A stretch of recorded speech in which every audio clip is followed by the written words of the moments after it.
This episode is made possible by the realistic online game War Thunder. Check out this game through the link below. Go through that link and not only do you support this show, but you get a free premium tank, aircraft, or ship, and 3 days of premium time as a bonus. And let's get into it.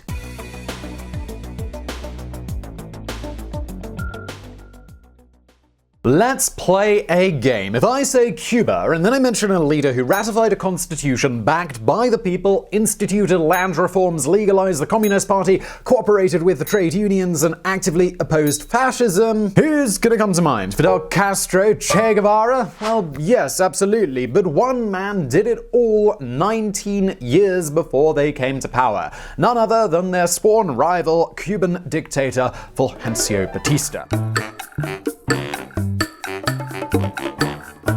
Confused? Well, you should be, but keep on watching to learn more about the complex life of a man who rose from the very bottom of the social scale and ended up ruling the fourth largest economy in Latin America, and also made an alliance with the mafia, escaped an assassination attempt thanks to Sentiera magical practices, and eventually fled at dawn with 3 cargo planes filled with loot. Let's get into it.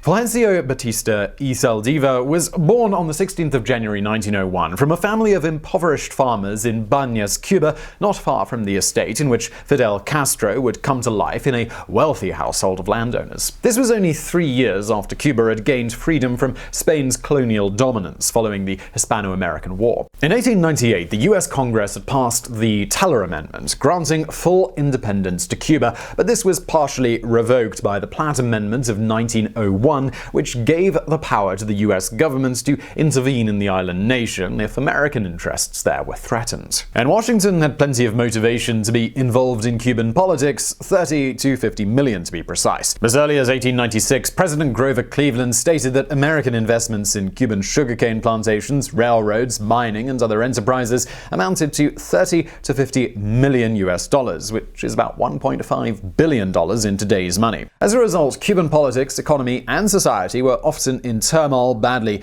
managed by a string of corrupt presidents who ruled to please the landowner elite with substantial US backing. Just as an example, consider the story of the PIC, Partido Independiente de Color, or Colored Independent Party. This was founded by Afro-Cuban veterans of the war against Spain. In 1908, the party won enough votes to threaten the rule of then-President Gomez, to which he reacted by disbanding it. As a pretext, he cited a law which forbade the creation of parties based on race, a law which was meant to protect the ruling white Cuban elite. When the PIC staged a revolt, Gomez launched a bloody crackdown backed by the regular army and US troops that were sent to protect American interests. 5,000 Afro-Cubans died in the struggle, many of them lynched by mobs who had been stirred to attack any citizen of color. This was the country in which young Fulgencio tried to make his way. Batista had a mixed ancestry, Spanish, African, Chinese, and native Caribbean. How could he, an impoverished rural half-caste, a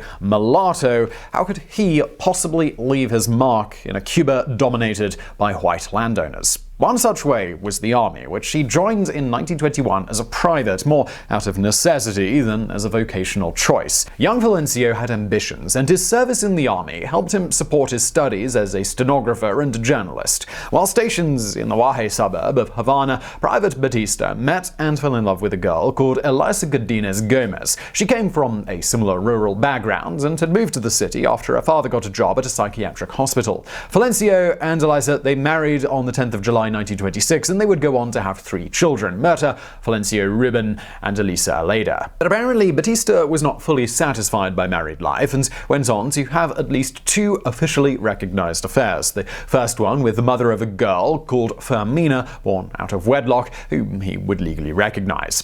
The second with a lady called Marta Fernandez, but more on this a bit later. In 1928, Private Batista became Sergeant Batista, and he was assigned to the barracks of Camp Colombia in Havana. It was here that he made contact with fellow servicemen who secretly opposed the rule of President Gerardo Machador. Thanks to his personal charisma, he developed a large network of followers, which placed him at the center of conspirator circles.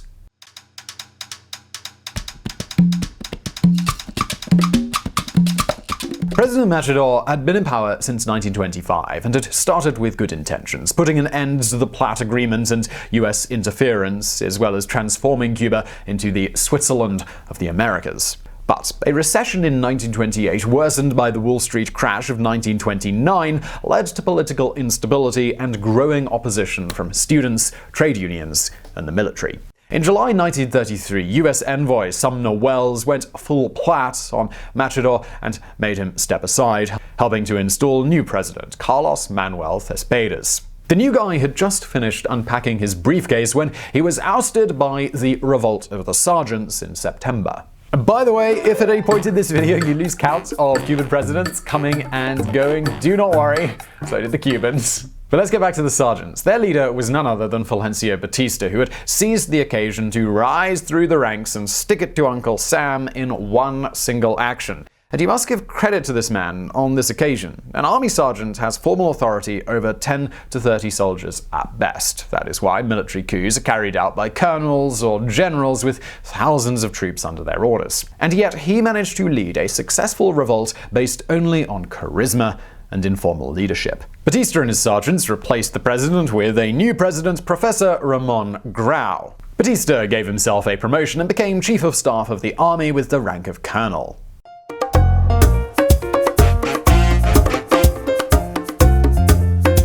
In the following years, the newly appointed Colonel Batista would hold power in the shadows, pulling strings to make or break presidencies. And to further his plans, he did not mind cooperating with the US from the start. For example, in late 1933, Professor Grau launched some attempts at reform, but his time in office was characterized by social instability and constant opposition. After only 100 days, Grau received the deluxe Platt treatment by Sumner Welles with Batista's full support and cooperation. Cuba needed stability, and Grau was not the right man. Batista then handed over the presidency to Colonel Carlos Mendieta, who had the approval of most factions and, most importantly, of the United States. In June 1934, President Roosevelt concluded a treaty with Cuba that finally abrogated once and for all the Platt Amendment. This was not the end of American interference in Cuban affairs, but at least it wasn't formally sanctioned anymore. FDR may have also realized that the political factions in Cuba had been exploiting the amendment to their advantage by creating unrest to trigger American interventions on their side. More presidents came and went under Batista. Barnett, 6 months. Arias, 6 months. Brew, 3 years, 10 months. And good on him for lasting that long. Now, just before we get into Batista's run for president, let me tell you a bit about today's sponsor, War Thunder. Best way for me to show you that game is to jump over to the computer. Hello everybody, welcome to War Thunder. In this game, let's go to battle. In this game, you can play. There are some 1,200 historically accurate vehicles. I'm playing with tanks today. Tanks are my favorites, but you can also play with ships. You can play with planes. They're available all the way from the 1920s to the 1990s. I'm starting with my convertible tank today, and look at this. I mean, this is a really beautiful game. You can. I am running into this on purpose just to show you quite how destructive this whole environment is. I bet I can knock that tower over. See, how great is that? Oh god. Okay, it seems I'm all right. Oh my, I'm going to hide because one of those guys is bound to be a good shot. Woo, some guy's shooting me through that door. That's crazy. He is my ally, but how can you not do something like this? How can you not? Oh, that was hilarious. There's lots of different ways you can play this game. You can play it on just arcade if you want a quick game, all the way through to like much more difficult modes where if you're, a bit of a pro, you can still be challenged. So anyway, guys, this is War Thunder. Check it out. Get a free few days of premium time and a ship, a plane, or a tank, a premium one, by the way, through our link below. And let's get back to today's video.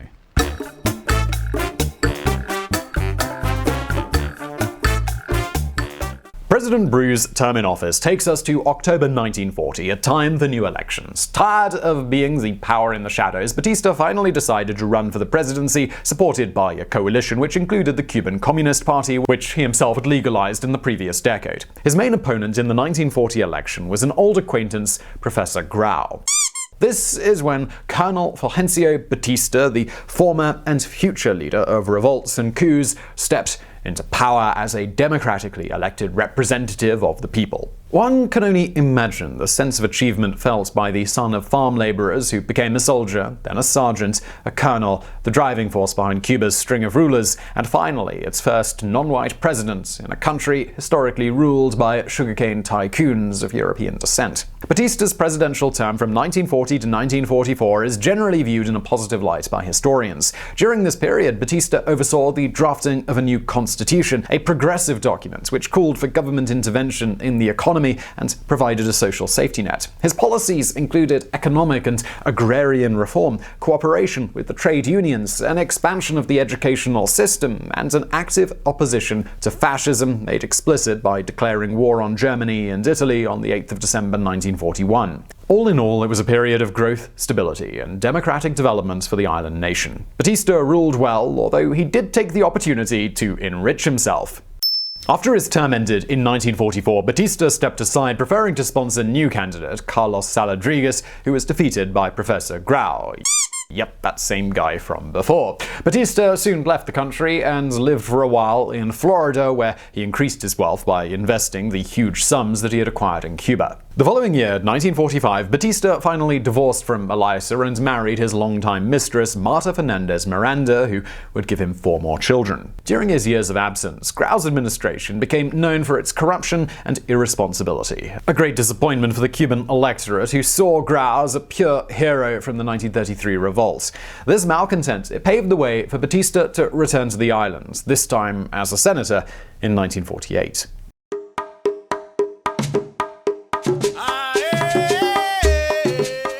From 1948 to 1952, Cuba was run by elected President Prio Socarrás. Like Grau, he was an ambitious and idealistic leader whose agenda got marred by corruption and economic stagnation. When new elections were called to take place in June 1952, Batista ran for office for a second time. Anticipating a defeat, the colonel launched a bloodless golpe, or a coup, on the 10th of March 1952. Washington immediately recognized this new Cuban government. It became clear from the start that Batista's approach to running the country had radically changed from his early presidency. First, he suspended the 1940 constitution that he himself had instituted and cancelled most of the remaining civil liberties. Whereas in 1940 he had sought the alliance of trade unions and the Communist Party, he now backed the wealthy landowners who owned sugar plantations. The gap between rich and poor had increased, and government corruption was rife. Whereas in 1940 his accumulation of wealth appeared as a byproduct of his populist rule,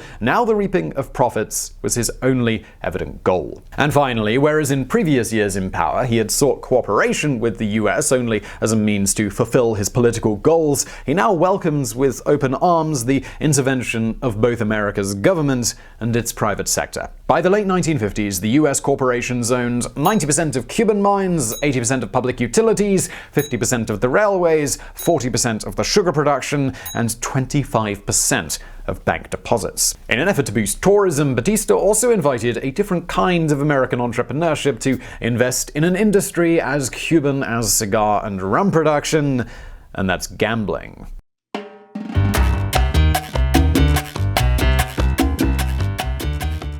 If you have seen The Godfather Part 2, you will surely remember a long section set in Havana in which Michael Corleone meets gangster Hyman Roth, who runs the profitable gambling business in Cuba in cahoots with the government. This Roth character is inspired by real-life gangster Meyer Lansky, a high-ranking mobster of the Jewish mafia. Lansky and legendary Italo-American mafioso Lucky Luciano had been cooperating with Batista since his Florida years. When the dictator had seized power in 1952, he had realized that to attract the right kind of tourism and investments, he needed to clean up Havana's casinos and red light districts. And who better could do this than the mob? Lansky in particular had a real talent to organize complex operations and have businesses run like clockwork. He took charge of the casinos, becoming a sort of unofficial but much needed minister of gambling. So what did Lansky, Luciano, and other mobsters such as Santo Trafficante get in return? Well, for starters, they got loads of money from Batista's government, but most of all they had free rein in dealing cocaine in and out of the island. This was a time when VIP members at one of the smarter Havana nightclubs had their own lockers to hold their cocaine stash. This was a time when Havana was a volatile mix of Monte Carlo, Casablanca, and the ancient city of Cadiz all rolled into one. A bitch's brew of high-stakes gambling, secret revolutionary plots, violent repression, and gangsterism. And yet, the unholy alliance of Batista with the mob was just a minor symptom of the broader illness plaguing Cuba in the 1950s. Government corruption, unemployment, exploitation of low-paid female labor, USA interference, and the toxic dependence on a single-crop economy: sugarcane. This system was due for a collapse, and a young lawyer, he was going to accelerate its demise. And now enters the picture Fidel.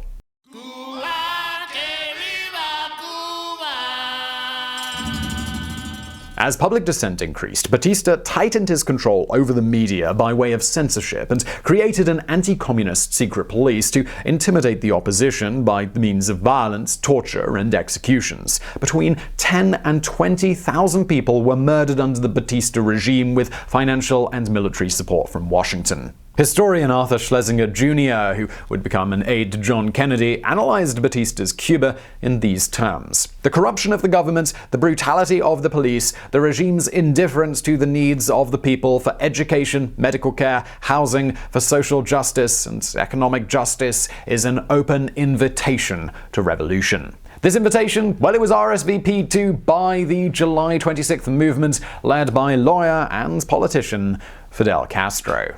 Now let's take a quick break here because we have covered extensively the stages of the revolution in our video about Fidel Castro and his ally Che Guevara. If you want to know more about the fight against Batista's regime from their perspective, make sure you check out our videos on that. You will find links in the description below. Today we are going to look at this revolutionary struggle from the perspective of the losing side, Batista's. And more specifically, how did it happen that Batista lost against the July 26th movement despite having full control of the armed forces and facing a less formidable opposition? According to writers Norberto Fuentes and Carlos Alberto Montana, Batista made 3 strategic blunders in the fight against Castro which would bring about his defeat. On the 26th of July 1953, Fidel, his brother Raul, and 160 other men attacked the Moncada army barracks in San Diego, hoping to spark a general uprising. They didn't. Most of the insurgents were killed and the Castro brothers were arrested. Batista had Fidel in his grip, and yet he let him get away during a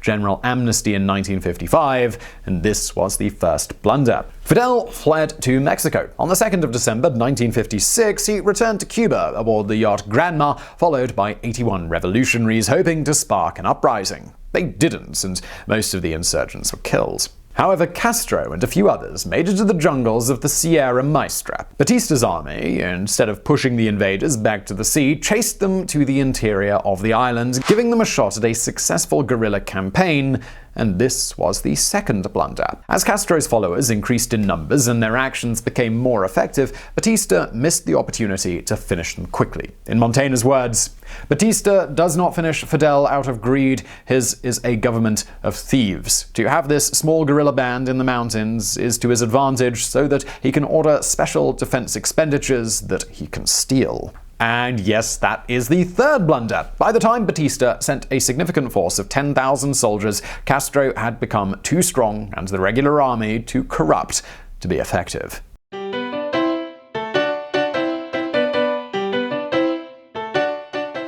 But the 26th of July movement was not the only foe the regime had to contend with. Another organization called Directorio Revolucionario, Revolutionary Directorate, had Batista in their sights. Despite Castro's disagreements, the Directorate planned a direct attack on the presidential palace in Havana with the aim of assassinating Batista. On the 13th of March 1957, a commando of the Directorate launched an assault on the palace, surrounding the building and fighting their way through its rooms with gunfire and hand grenades. They had chosen to attack in the late afternoon, a time in which Batista notoriously spent working in his office on the 2nd floor. But when they found their way into the office, Batista had disappeared. The attack ended in failure and incarceration for those involved. It later appeared that Batista had installed a secret door in his office well hidden behind a plastic panel. Upon hearing the incoming shots and explosions, he had simply slipped through the secret passage and escaped to safety. But why would he need such a passage? Personal safety would be a perfectly normal explanation,